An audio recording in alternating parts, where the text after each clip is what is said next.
Hello everyone and welcome to our coverage of the fastest runs from today's pro stage at the EWS Whistler here at Crankworx Whistler. Joining me today is Rory Cunningham. Rory, not a bad spot. Oh, it's such a good spot, Rick. Whistler, love coming here, hate leaving. Here we go then, third fastest in the pro women's field today. Flo Espinier with a 10:21.39. Flo riding for the Orbea Fox Enduro team. The Chilean burst onto the international enduro racing scene back in 2018. Just catching the rider in front of her there as well. Yeah, Flo won the Pink Bike Academy last year. A lot of that was based out here, so she'll be well used to these conditions. Yeah, well that's it. She is based out here, down to the line. Andrea Lanfia in the dough then with a 10:16.1. Rocky Mountain Race faces ALN. Sending that rock drop on the 11.99 and off the big wooden booter. Yeah, the 11.99, a tribute to Canada's own Stevie Smith and representing the first portion of the pro stage today. ALN still in the hunt for that debut victory, and what a result it would be if it could come here in Canada. Yeah, it'd be the best place to do it, and she was super strong today. Down to the line in 10:16. Right, Harriet Harnden then, the fastest woman on stage today with a 10:12.2. She openly admits that she's not a big fan of the big jumps here in Whistler Bike Park, but what she is very, very good at is going very, very fast. Yeah, I was up there in the 11.99 section this morning, Rick. She spent a lot of time trying to figure out if she was going to jump that big wooden step down, ended up opting not to do it. But it just shows you how strong she is. The climb after it, she was still the fastest in that top section. Yeah, there was a bit of a climb on this one. Harriet over that drop, straight down. Yeah, that custom coloured trek as well that she actually designed herself, so well happy with that. Go just around that wooden drop as well. I mean, you probably lose at least 5, possibly 7 seconds on that one. That big step up as well, you have to roll it, and you can see she's really having to get on the pedals, and this is that climb I was talking about. And this is where she will have put down those watts. Harnden, of course, multiple XC wins, multiple cross champion as well, and just absolutely powering up this one. Yeah, and racing the World Championships, cross country in Ligier in a few weeks' time. A master of all disciplines, nearly. Isabel Cordelier, she is racing this weekend, although she's still recovering from that foot injury she sustained at EWS Valberg. I just wonder if Harnden will see this one as a chance to pull back some points in the series leader. Yeah, this was a good start, wasn't it? Super physical stage. There's some really tough technical ones out there tomorrow, but she has to do this again, so she'll be really confident she can back this stage up with another victory on it tomorrow. Back into the descending then. Some typical Whistler bike park here, albeit not some North Shore skinnies, but some of these wooden bridges just link the trail together. A few little gaps, drops, berms in here. You really have to link it all together to find that flow.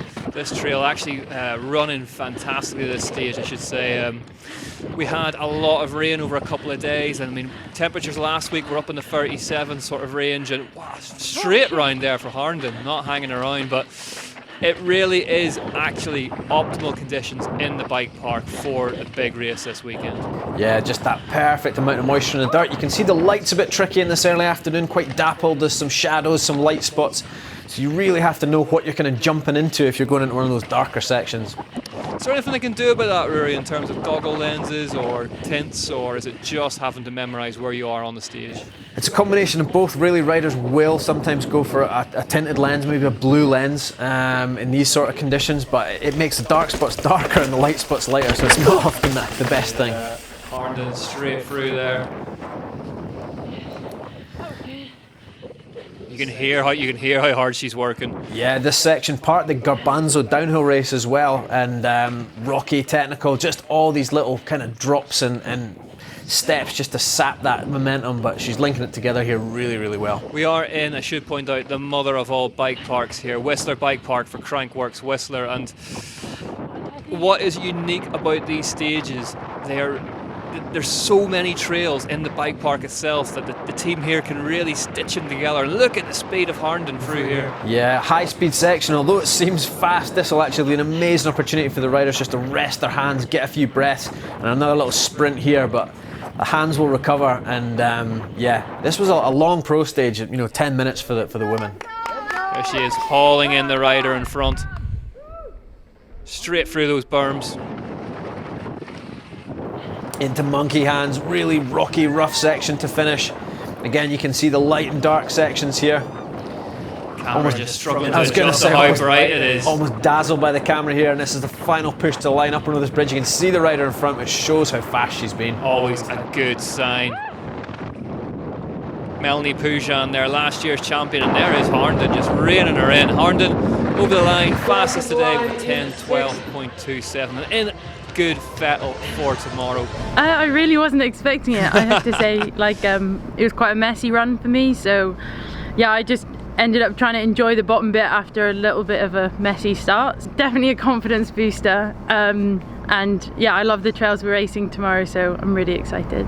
Confirmation of those results then. Harnden first place by nearly 4 seconds, a healthy lead going into the 5 stages tomorrow. Lamfinado though, Canada expects a big result from her. Flo Espinera 9 seconds back. Isabel Cordelia, the reigning champ, in 4th, and you've got Astle, Miller, Karem, Barona, Morrison and Connolly.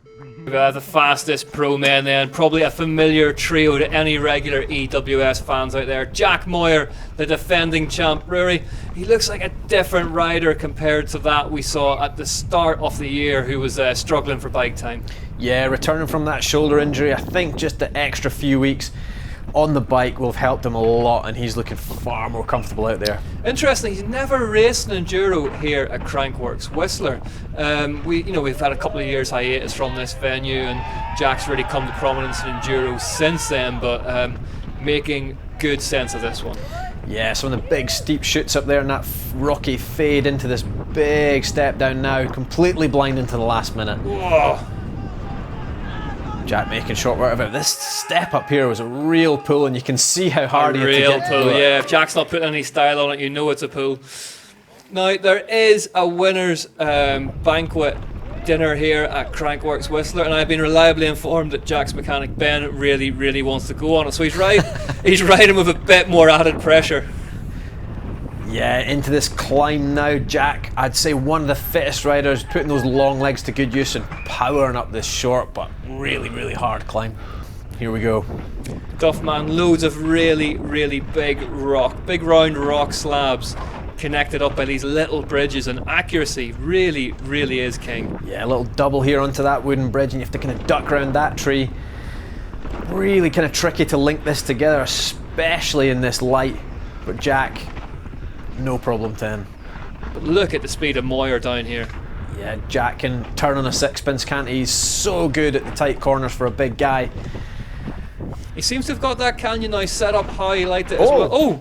Mistake. Just stops. Oh, that's a few seconds there. Opting to go round that big rock rather than over it, but that is interesting. Now that is interesting, because was Moir actually on for the win today then? Could be a pig with a different snout come this time tomorrow. Ben's dinner ticket hangs in the balance in this one. Look how difficult the light is through there. Yeah, and there's some big steps in there that you can't really make out on camera into these corners. It makes it even harder to carry momentum through them. It's so easy to just grab the brakes and Jesus wept. Look at the speed of him through there.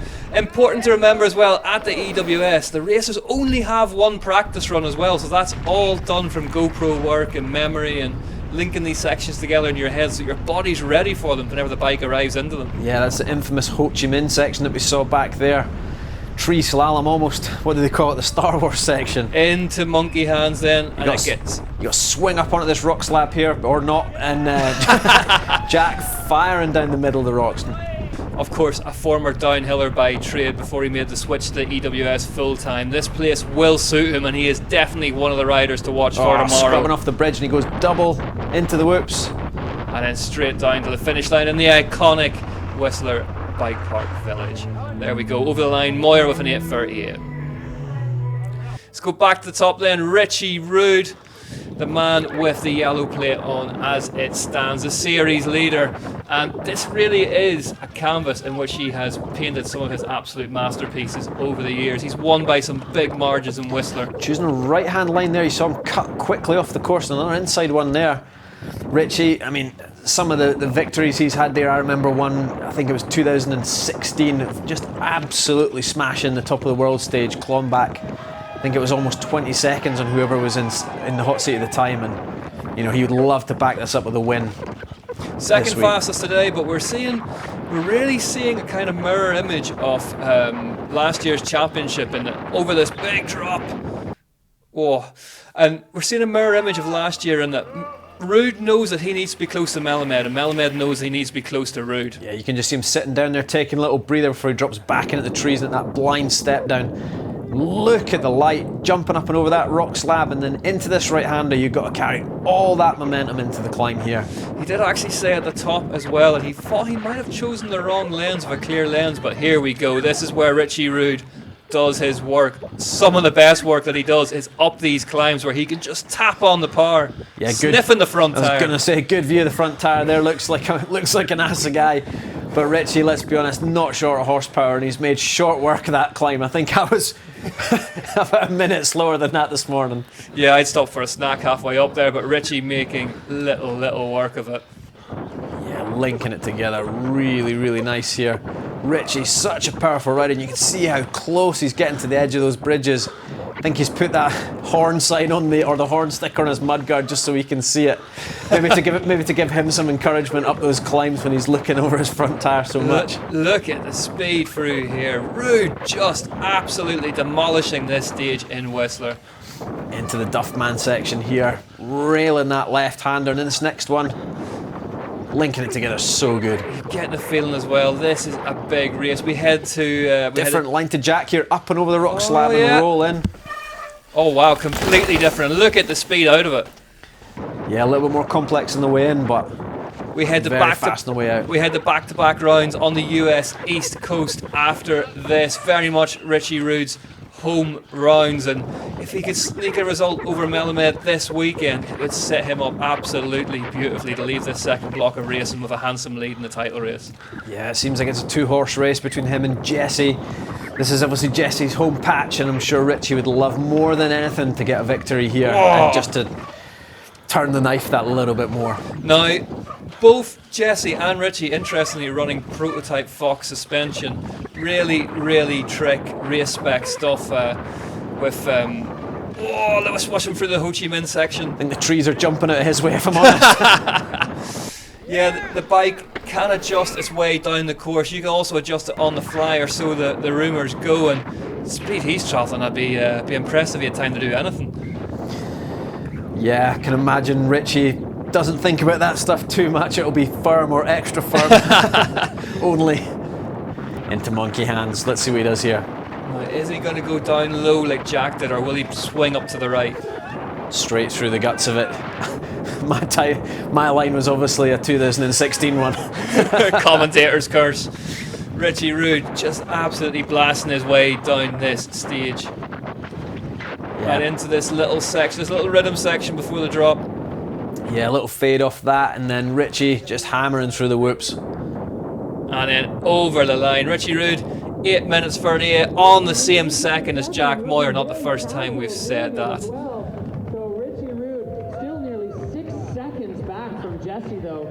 And then here we are then, the fastest run from the day, Jesse Melamed with an 8:32. The man with the weight of a nation on his shoulders after one of the most important days in Canadian mountain bike history of recent times. And he absolutely turned up today, Rory, with the A game, didn't he? Yeah, a lot of pressure on Jesse this weekend, and he certainly delivered today. This 11.99 section here, some big compressions into this steep chute here. Brand new section as well, so...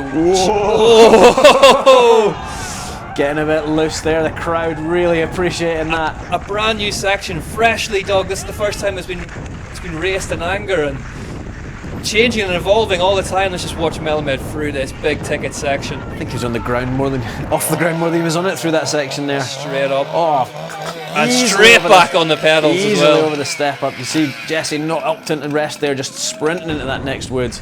And he just nails those little sections, doesn't he, where there's time available. Yeah, fully committed through there. Really impressive riding. Melamed now onto the bottom of this pretty horrible climb, and I mean, what he lacks in size compared to Richie, he certainly makes up for in horsepower, and he's one of the very fittest. He's the fittest he's ever been, Rory. Yeah, he's definitely in the form of his career at the moment, Rick. Now, he has won here at home in the past, and Getting a second bite of the cherry would do his championship hopes absolutely no harm at all. Into the Duffman section then. Yeah, you feel this is the best opportunity he has all year to get a win back on Richie. It's very much a two-horse race. There's not much separating them, but it's advantage Richie coming into this event, and Jesse, amazing opportunity to get back level and to take the series over to Burke. And it's not an easy one. It's not an easy one raced at home. There is so much pressure. You've got relatives you haven't heard of in years coming out of the woodwork, and everybody's wishing you well. You can't move through the village for backslaps.